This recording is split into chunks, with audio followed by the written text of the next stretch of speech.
This episode of The Clear Out was recorded on the 25th of June 2024 at home in Wicklow.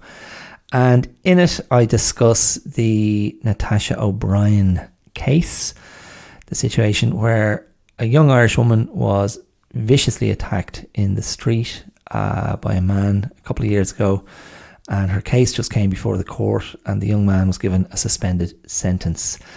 And there were huge protests, huge outcry at this adjudication. And so I use this episode to try and look at that, to analyse that, to look at, again, another really uncomfortable and awful aspect of male behaviour, male violence towards women. And I just try to look at it and ask some different questions maybe around this issue. And I sort of challenge might be too dramatic, but I put a question to men to see if I can provoke some more thoughtfulness in this area, that might make men just behave a bit better, and might make men look at their own sort of connectivity to this extreme violence, that many men will I think very rightfully say, that's not me, that's not in me, that's not part of my experience. I think there's loads of men, I would say a majority of men, do not behave this way and don't have those impulses in them, and yet we are implicated.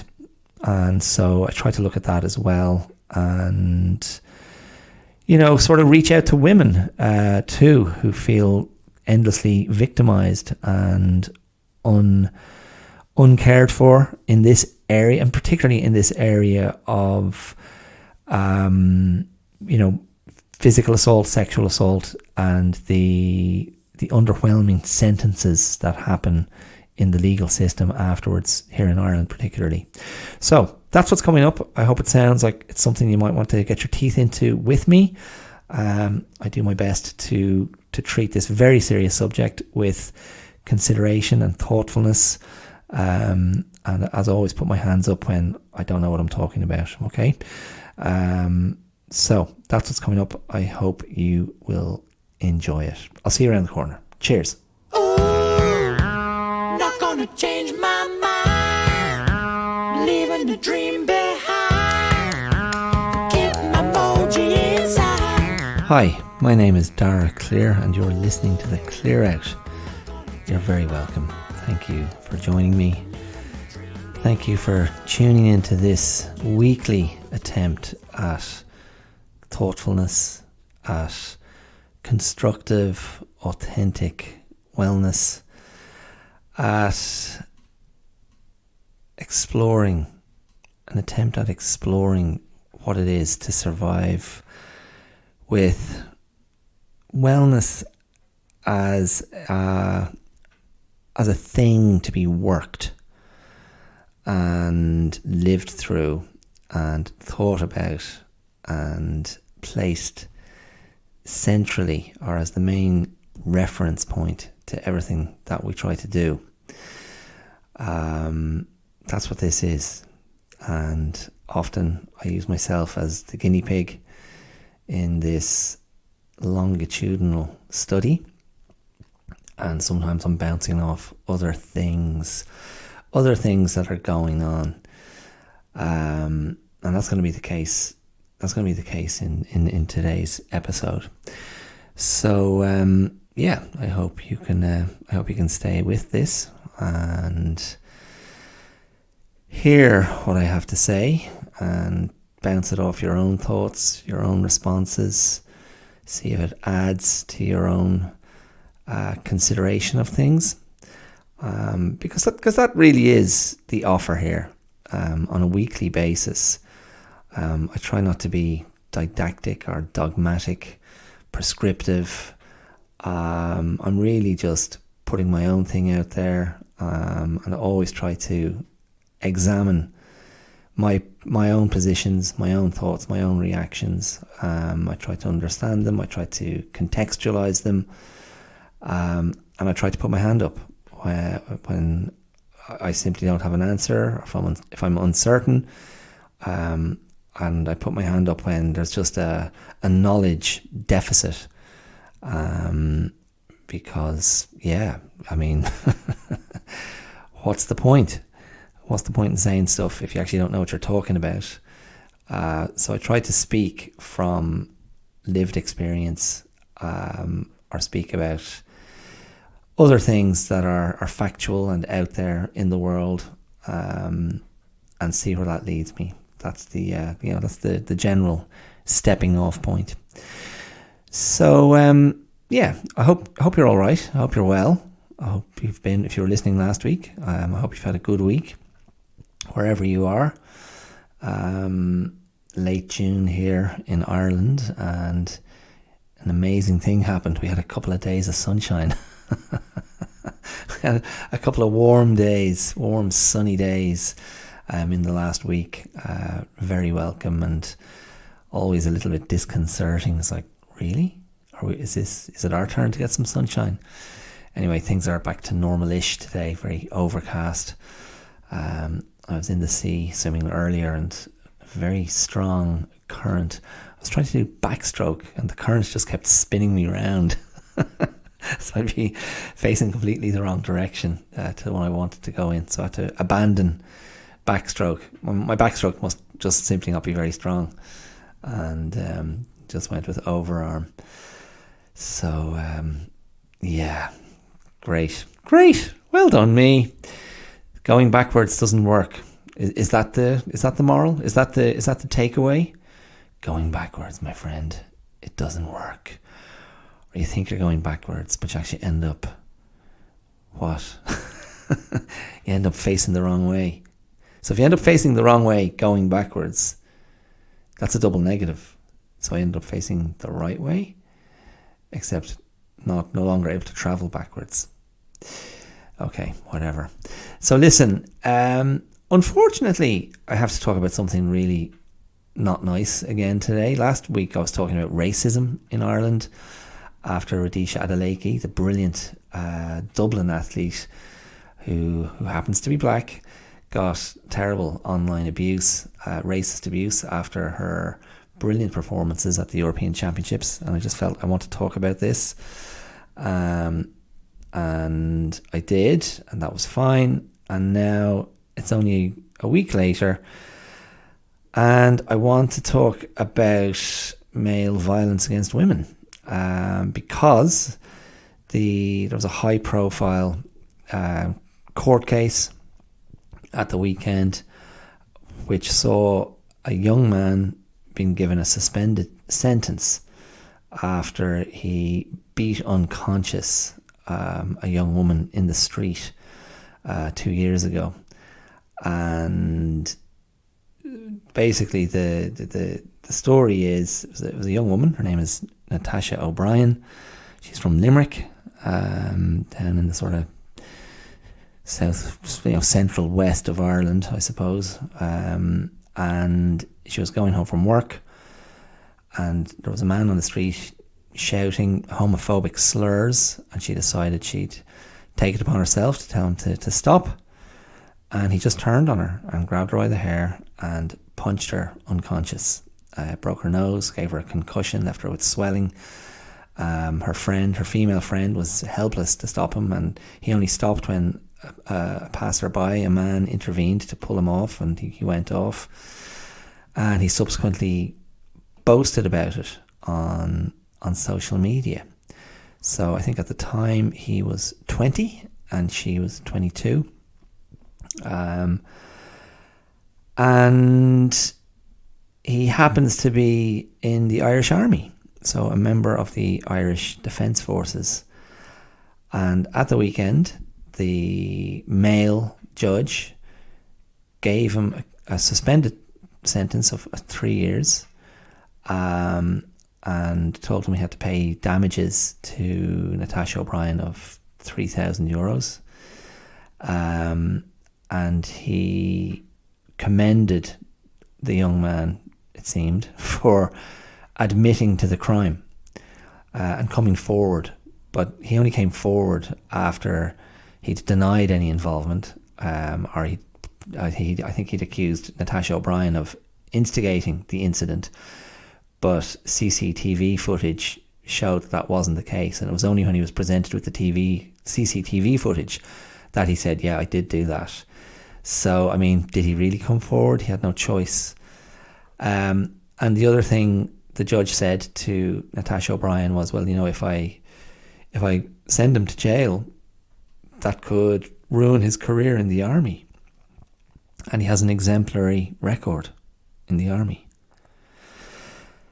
And naturally, a lot of people were really upset by this and felt, no, this is outrageous. This is so unacceptable. This is not the right response to such a horrific, unprovoked assault. And there were protests around the country at the weekend. And it just, it does seem to be just, another in a long list of cases and situations where male crime against women, whether it's sexual crime, sexual assault, rape, or violent crime, just physically violent crime, beatings or whatever, the punishments just seem very lenient. And I mean, I've, over the years, I've often had this kind of reactive,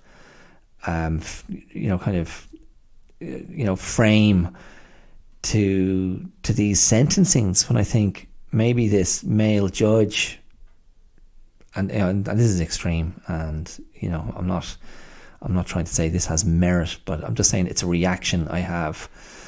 I often have thought maybe this male judge needs to experience a sexual assault or a rape or a beating in the street that leaves him traumatized and leaves him with PTSD and leaves him feeling unsafe and unable to sleep and unable to eat and dependent on substances to obliterate the memories and his anxiety.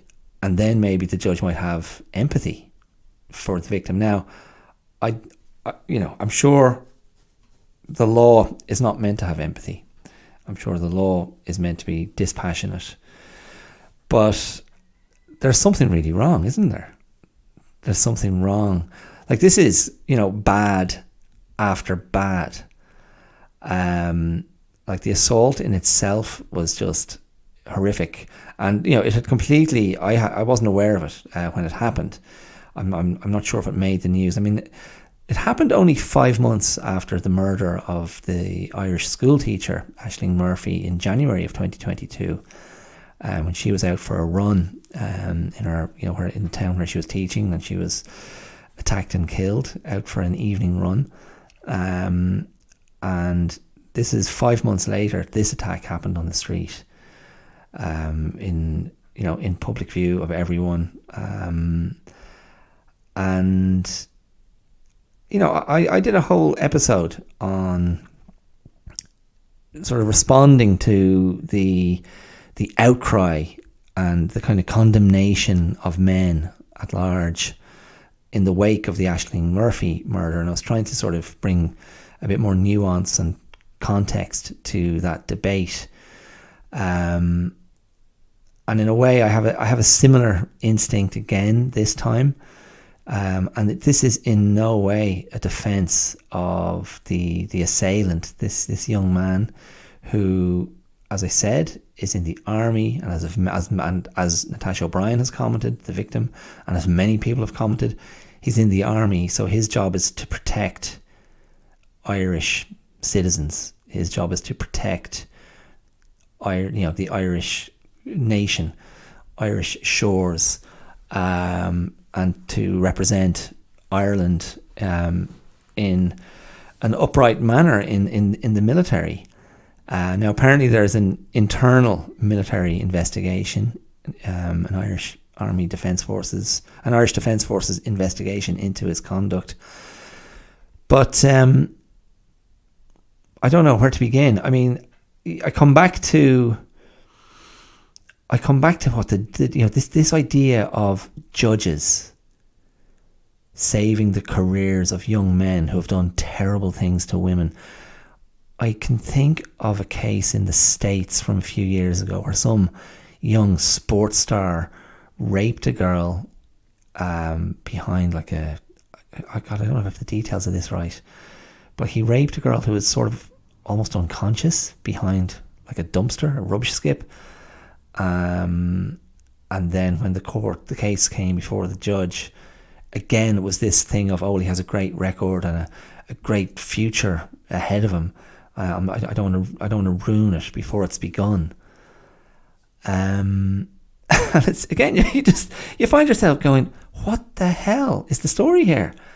Like, what about the victim? What about her life being ruined before it's begun by a grotesque assault, a grotesque personal violation?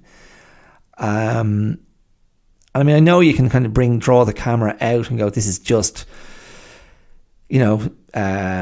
systemic or endemic about how poorly treated women are by men historically, and how they have so much less status, and how women are not believed, and how, particularly in cases of sexual assault, how women are often implicated in some way. The whole victim blaming response. I mean, I guess all of that is in the mix on a certain level, on many levels. That's the world we live in. And I don't know, when it comes to judges, like these guys are adjudicating, for them not to be able to go, to check their own unconscious bias, to check their own, privilege, to really take themselves to task and go, what message am I sending out when I pass this sentence? And you think of Trump's ascent to the presidency and all the horrific stuff that was going on, and all the horrific stories that were being revealed, and his boasting about pussy grabbing, and the various stories of his sexual aggression, and gropings and sexual assaults. And again, I remember just being kind of aghast every time another story would come out, in that presidential campaign. I was like, oh, this is the one. This is the one that'll stop him. And it was like he just gained more and more momentum. Like every incident seemed to be a bigger green light for progression.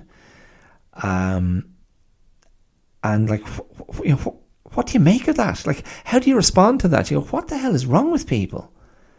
And maybe, yes, what the hell is wrong with men? If there are a lot of men who are like, yeah, I can get behind this guy and his sexual aggression and his low moral character and his disregard for women and his misogyny, his sexism, I don't mind any of that. And I'm like, well, why don't you mind any of that? Why is that not important? Is it because women are not important to you? So, I mean, in a way, maybe that's the area I'm probably going to end up focusing on in this episode. But let me just revisit. Let me just come back to this point about the exemplary record. So, look, here's my position, right? And this is a general position. This is not in relation to this specific case. So, as a general position, I'd be a big believer in anyone, male, female, whatever, anyone, male, female, queer, intersex, trans, gay, black, white, Jewish, Christian, Muslim, atheist, whatever. Any human being can mess up and behave badly, behave abominably, do terrible things. Over the course of a lifetime, you are allowed to transcend your sins, and I shouldn't have used a word that's so loaded with sort of religious connotations, but you can transcend your failings, you can transcend your darkest moments. You are allowed to recover. You are allowed to redeem yourself. And, you know, often those stories are very inspirational. And it's not that every story has to be celebrated. You know, as you've heard me say over the history of the podcast, I'm a big believer in the heroism of just everyday survival. I'm a big believer in that being inspiring, just getting through life and getting through the grind and getting through your daily battles with whatever crap you have to deal with whatever's going on inside you, with whatever trauma you're carrying, with whatever damaging, self-sabotaging narrative you have internalized. Just getting through the day, I applaud. And not doing terrible things to other people because of your damage, I applaud, I celebrate, I acknowledge it. I acknowledge you. If that's you, if you're going, I haven't been great, I've done some pretty shitty things, but you're surviving, you're still trying to do better, you're aware of it. That kind of self-awareness and self-understanding is a huge part of hopefully finding a way out.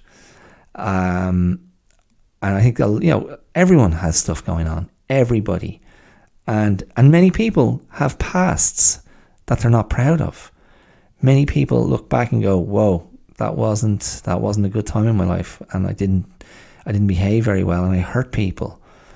You're allowed to transcend. You are allowed to move beyond that. Now, that said, I hope that transcendence involves ownership. I hope it involves some sort of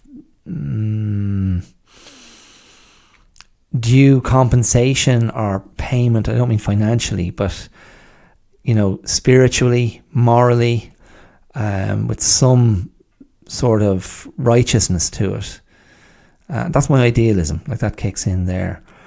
And so to come back to this particular case, the Natasha O'Brien case, and this young guy and this horrendous incident, this awful bloody incident, and the judge goes, he's got a great record.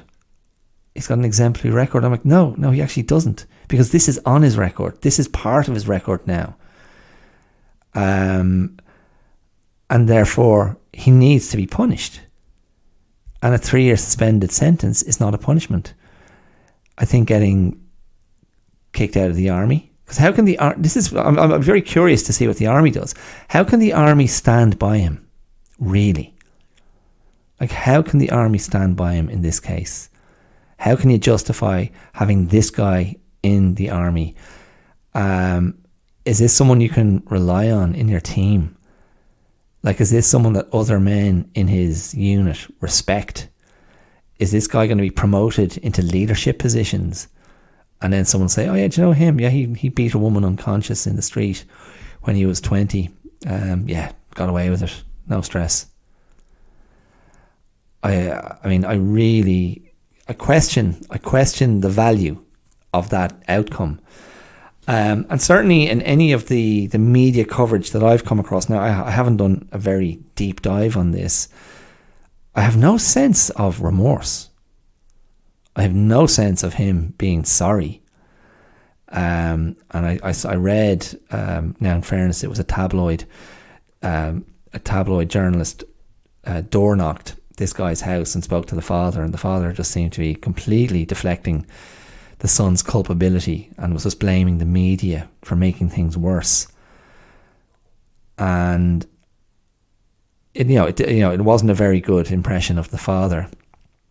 And so if we kind of then just move away from that initial feeling of disgust, the initial feeling of outrage, of horror, of repulsion, and that initial feeling and desire to condemn the young man in question, to vilify him, and to describe him as a thug, as a misogynist, as a homophobe, if we're to attach that to the fact that he was shouting homophobic slurs. They are all, that's my instinct as well. I read that story, I was like, oh my God, what the hell is wrong with this guy? And the first thought is, this poor woman, this poor young woman, what a horrifying, nightmarish thing to be subjected to.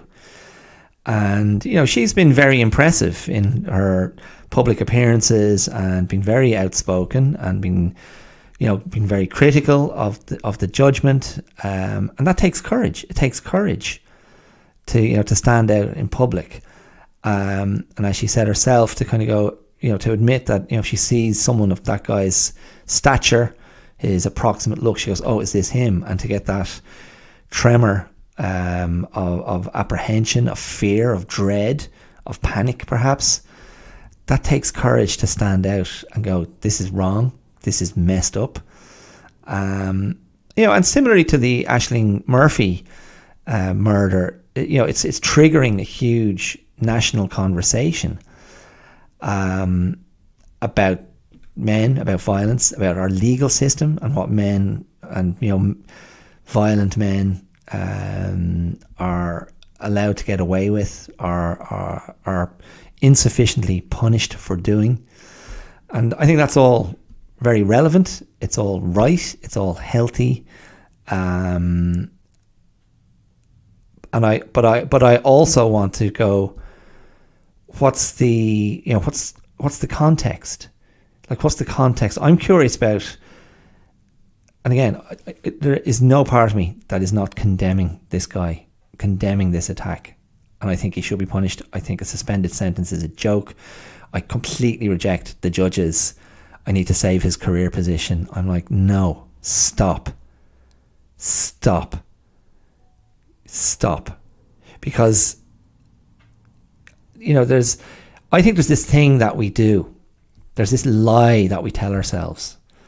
That, oh, well, it's only a certain kind of man, a certain kind of violent man, who behaves like this. And you might kind of, come up with a picture in your head, criminal classes, or you might go, oh, they're probably from, a very rough area or low socioeconomic background, broken home. You'll paint a picture of kind of cliches that kind of fit this stereotype. But then there's loads of cases of guys who are in positions of relative privilege, who are on a career path, who are doing well in their communities, in their jobs, and these guys are perpetrators as well. And then they get protected by the law. No. This guy's a keeper. I'm like, are you serious? It's a very dangerous message that is sent out. Because when you let these guys off the hook, it's fundamentally sort of sanctioning that behaviour. It's fundamentally giving it permission to exist.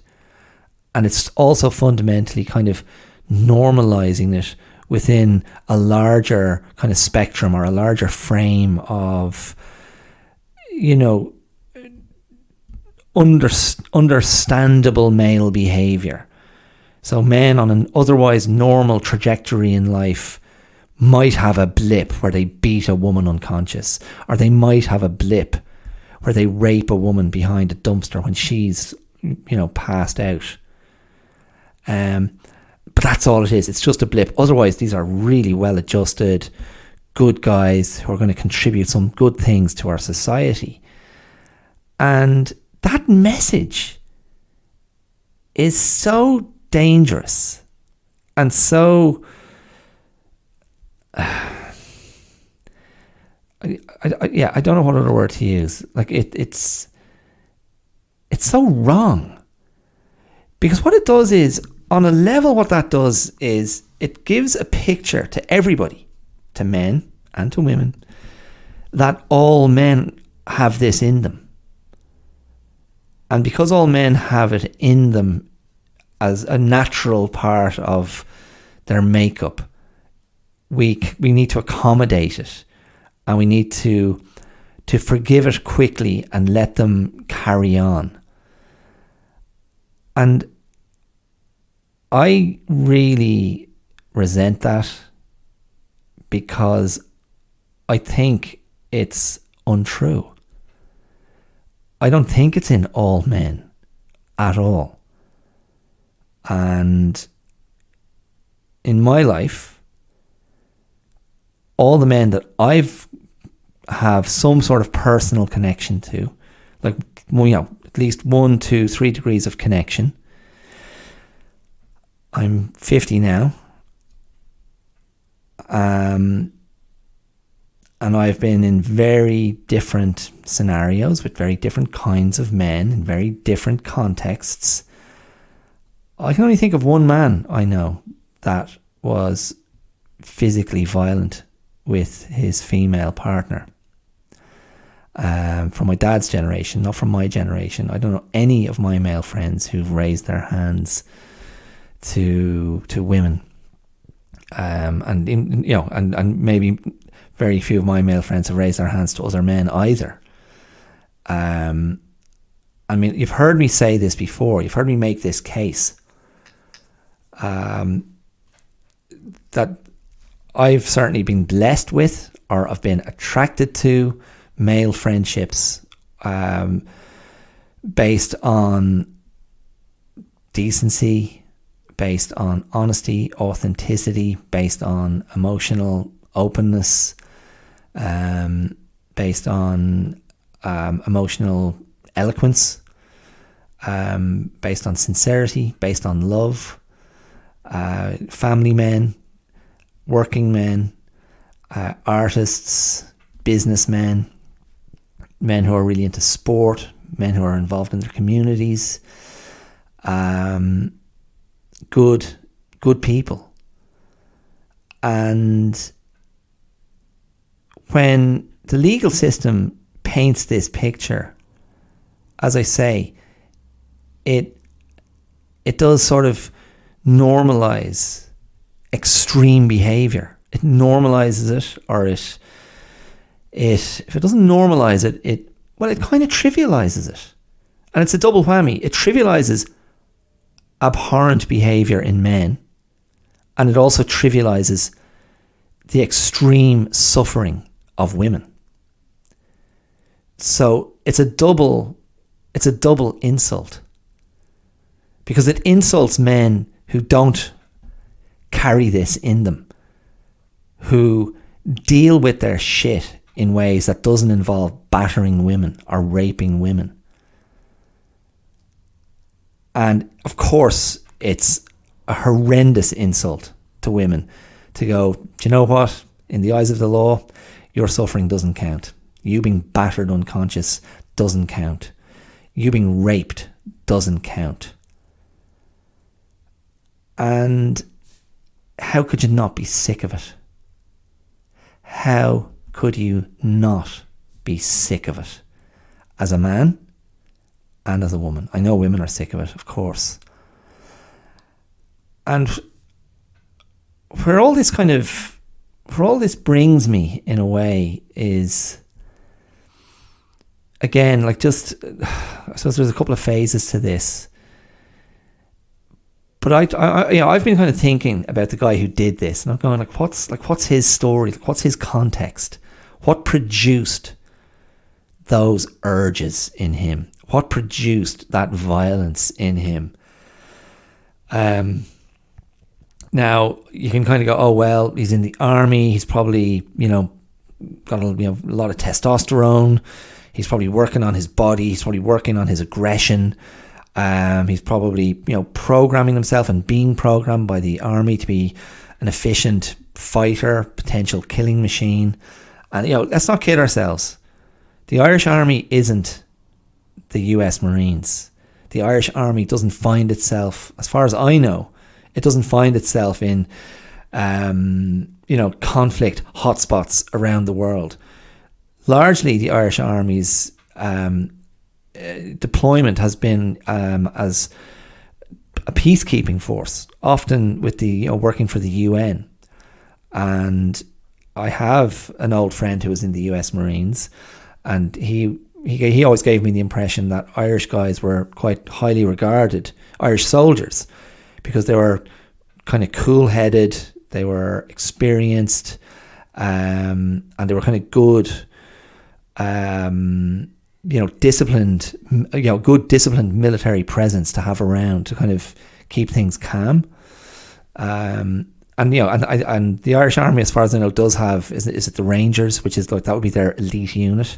And again, according to my friend, a lot of these elite units are pretty comparable. They have pretty similar levels of training. But again, Ireland is a neutral country. And so we're not out there with a massive military presence in the world. But that said, it's the army. So it's not like you're sitting around in a knitting circle, whether you're a male or female soldier. You've got to be tough. You've got to be physically fit. You've got to be willing to get stuck in.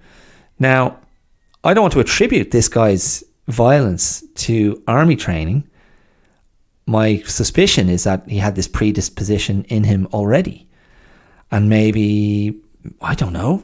I just don't know. Like maybe, some serious trauma in his life. Maybe, 2 years ago, maybe he was already kind of being radicalized by online male dodgy influencers like Andrew Tate. Maybe, I don't know. I just don't know. There's so many possibilities. Maybe he felt very insecure around women, insecure around his own masculinity. Because, that's another aspect to this. Like, where you're directing your hate, I think there's a very close relationship between hate and fear. I hate spiders. Well, you're afraid of them. Do you hate them really? What did a spider ever do to you? That spider insulted my mum. Do you know what I mean? Like the whole fear-hate thing. It's a real, I was joking last week, joking but not joking, but kind of joking about my hatred of real estate agents and hipsters. And if I go, I hate hipsters, it's probably because I'm afraid that I'm a phony. It's probably because I'm afraid on some level that I'm inauthentic, that I'm some sort of poser, that I don't have credibility, that I'm just, indulging some male ego in doing something like the podcast and other things I do in my life. And if I hate real estate agents, I'm trying to identify what that fear is. Okay, real estate agents are all about money because they're not really contributing anything to the world of value that I can see, except driving property prices, taking fat commissions, thinking they're like amazing people for doing it. I find them repellent. I hate what they do. But I suppose the fear I have is that they're right and I'm wrong. The fear I have is that I should be prioritizing money. I should be chasing money. And if you've heard me step carefully around, my personal life, my marriage, the tensions, a lot of it is connected to money and financial capacity. And having not much money brings a lot of stress into your life, particularly at this stage of life. So maybe, I'm trying to look at that idea. And then I kind of, to take, the positive side of that, I don't hate men. I don't hate women. And I'm not afraid of men and I'm not afraid of women. And I don't hate gay people. I'm not afraid of gay people. I don't hate trans people. I'm not afraid of trans people. I don't feel threatened. I don't hate Muslims because I don't feel threatened by Muslims. And I'm not afraid of them. Does that make sense? Because I think there's truth in that. I think there's real truth in that. I don't hate non-Irish people coming into the country because I'm not afraid of them. I don't feel threatened by them. I'd be more angry with the government for not doing better to keep a lid on the housing market. I try to go, well, who holds the power? Because people seeking economic refuge in Ireland, economic migrants or actual asylum seekers, refugees, they're not power holders. They are not power holders. So I'm like, look at the power holders. What are they doing with their power? Are they being just? Are they making good decisions with the power that they hold? And you bounce that back to the kind of the gender battle, and you bounce that back to male power historically and the lack of power that women have enjoyed.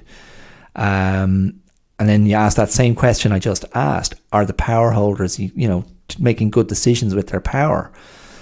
And if this man who committed this attack lives in this world of male power holding, and you have to put a little bit of nuance on that, because that is not a black and white situation anymore, because there is much more equality, which there should be. There are more women in positions of power, which is right. I think, broadly speaking, women are highly valued in Ireland. The fact that we've had 2 female presidents, that might be a naff example. I think, broadly across the culture in Ireland, women enjoy parity of esteem. Now, I know that's not the same as equal pay. I know that's not the same as equal opportunity. But like at that sort of surface level, I would not consider Ireland a sexist country.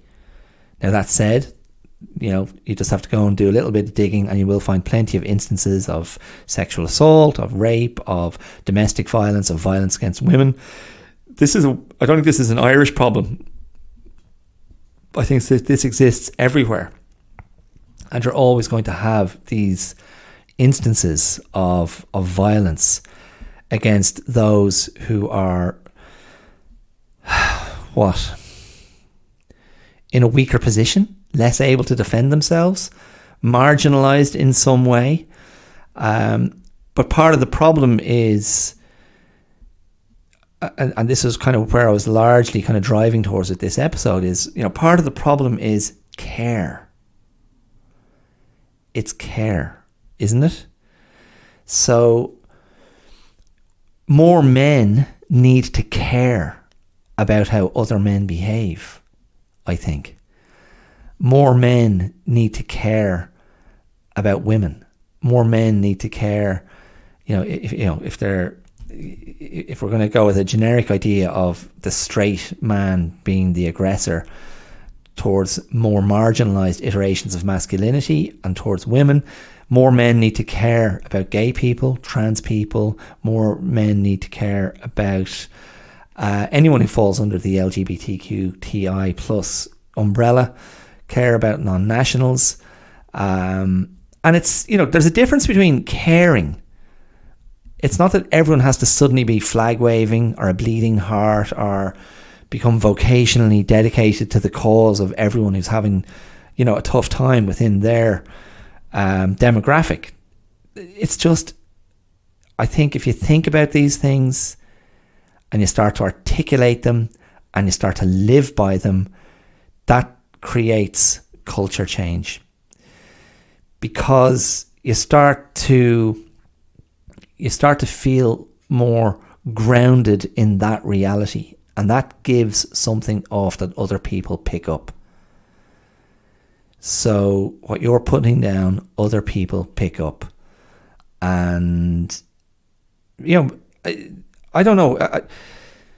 Obviously, you can go into more explicit advocacy. And certainly in my extremely limited way, I do regard this podcast as a form of advocacy. I'm always talking about wellness. I'm talking about personal responsibility, personal interrogation, the examined life, checking your areas of uncertainty, checking blind spots, and, following positive impulses, being aware of what you're doing out there in the world.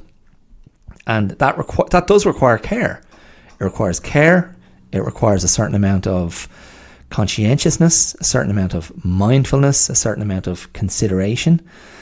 But why not? Why not put that out there? Why not incorporate that as part of how you live your life? Instead of kind of just being reactive, or instead of being unthinking. It just doesn't take much to go, okay, what's really going on here? What am I putting out there when I make a sexist joke, when I make a careless comment, when I diminish or belittle someone else's traumatic experience. And I suppose in a way, one very direct question I'd put to men, and I suppose let's just go again with this idea of the generic straight man. Do you care about women? That's a simple question, isn't it? Do you care about women? Do you care about their stories? Do you care about their experiences? And do you accept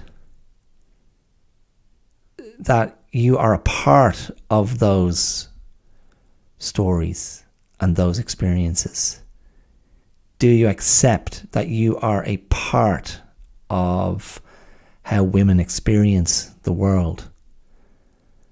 And do you accept that you represent something that is potentially empowering, but also potentially destructive to women? I do, and I don't consider that a terrible burden to carry. I just go, that makes sense. That makes sense. How could it not make sense? And it's not about going, but I'm a nice guy. Doesn't matter. It doesn't matter, does it? It's what you are when you're walking out there in the world. It's what you are in how you conduct yourself, in how you speak, in when you choose to speak, and when you act, and when you choose to act, when you choose to intervene. It has an impact. And I think it's something that should be taken very seriously.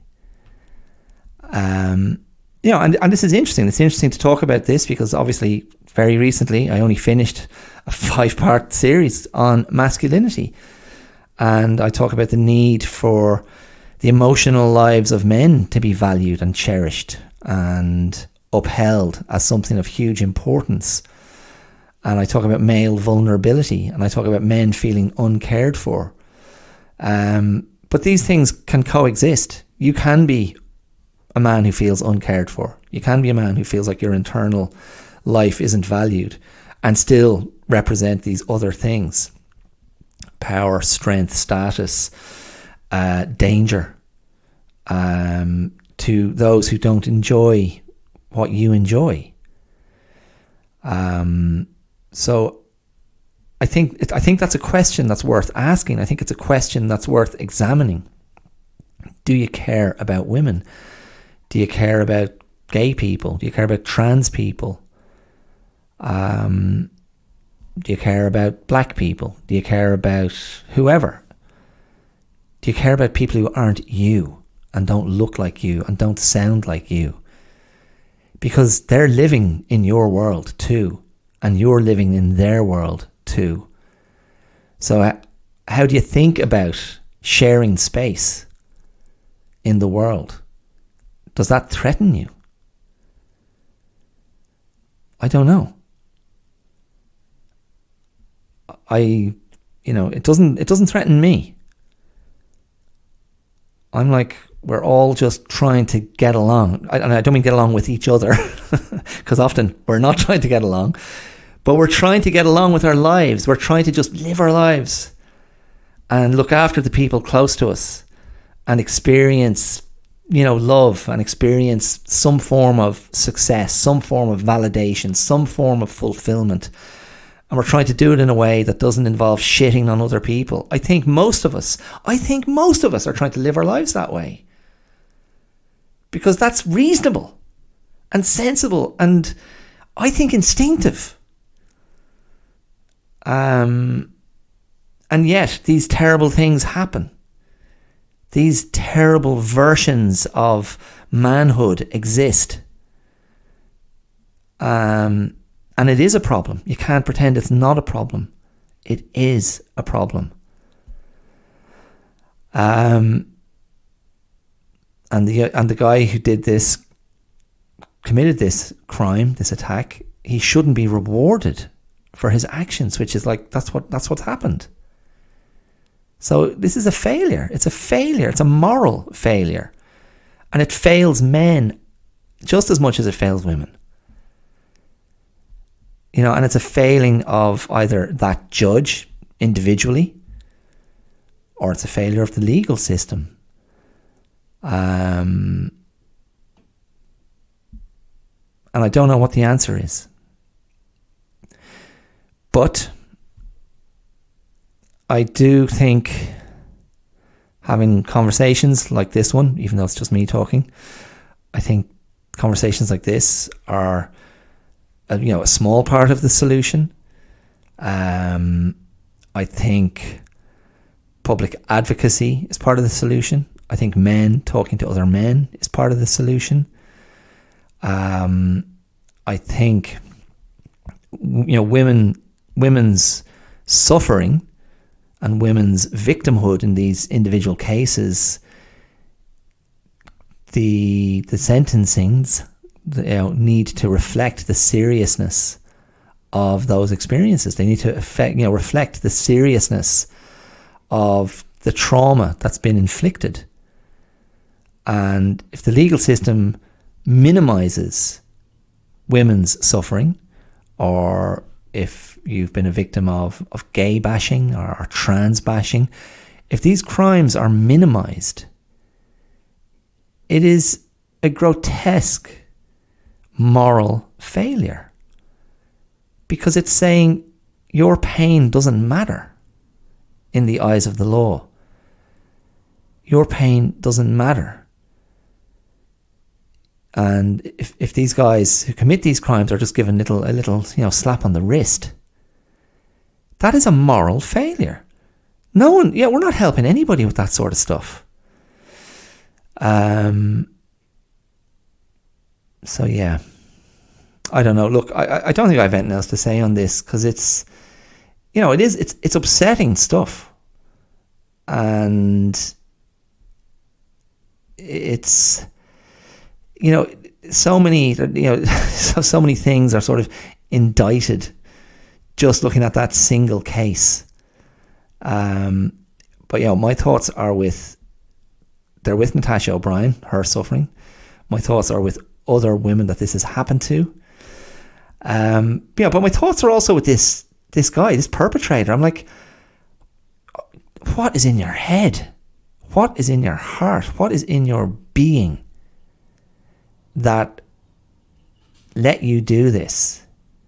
What sort of trauma or what sort of messed up ideas about how to conduct yourself in society?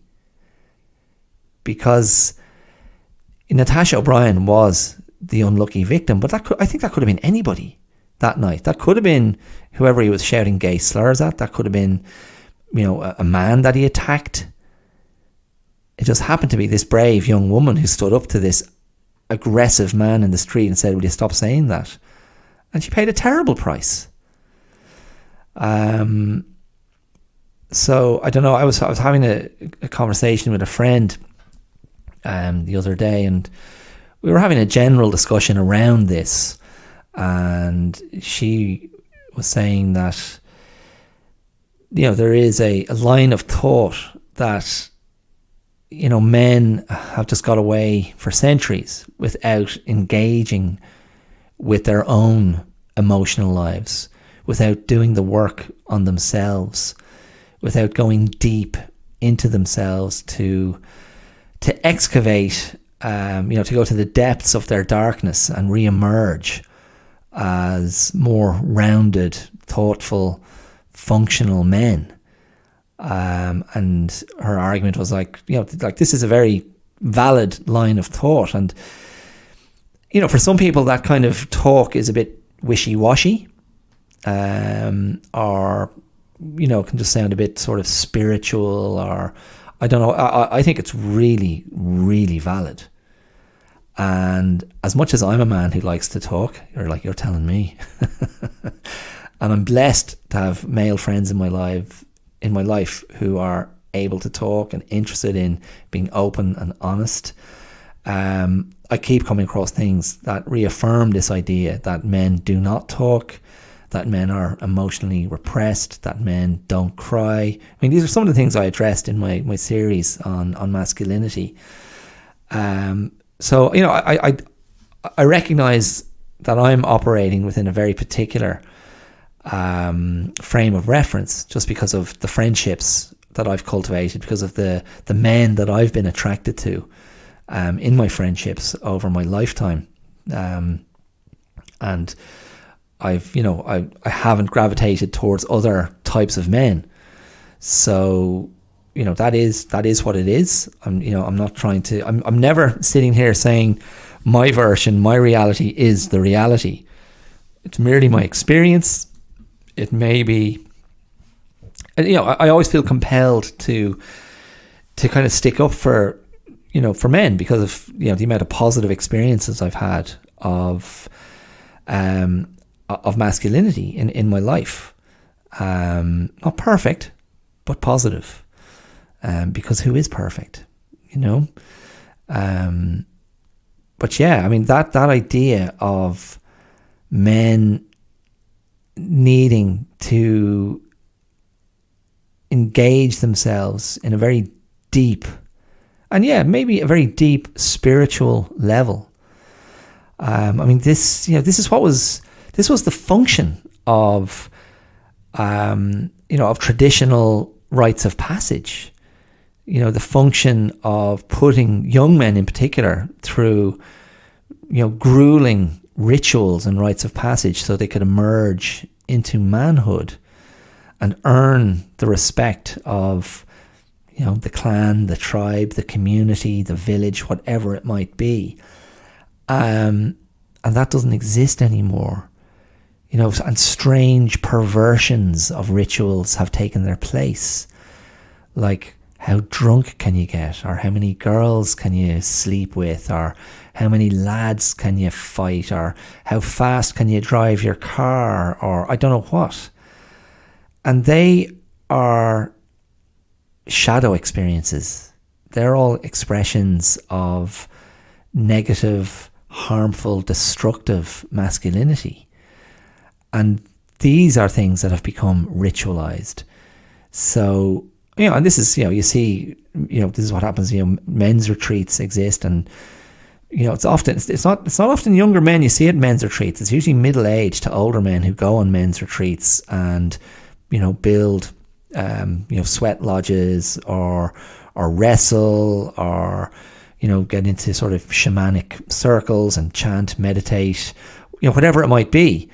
And, they seem to be really empowering, enriching, beautiful experiences, actually. But again, I think they can sometimes have the stigma of being a little bit too hippie-ish or a little bit too out there. It's one way of addressing this question.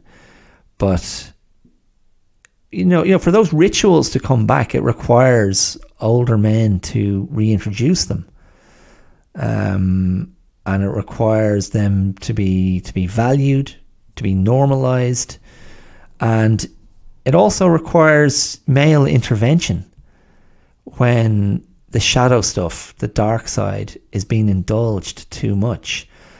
And this is one of the consequences of the fracturing of our societies and the fracturing of collective responsibility, is that people just look away. We turn away. I'm guilty of this as much as anybody. You turn away because it's like, it's too much hassle. It's a bit scary. I don't want to go there. And then you hear about stories of like young men, attacking non-Irish people, young men, pushing people into canals. There was a story just recently that made the news of young men who battered another young man on a bus in Dublin and left blood all over the driver's cab.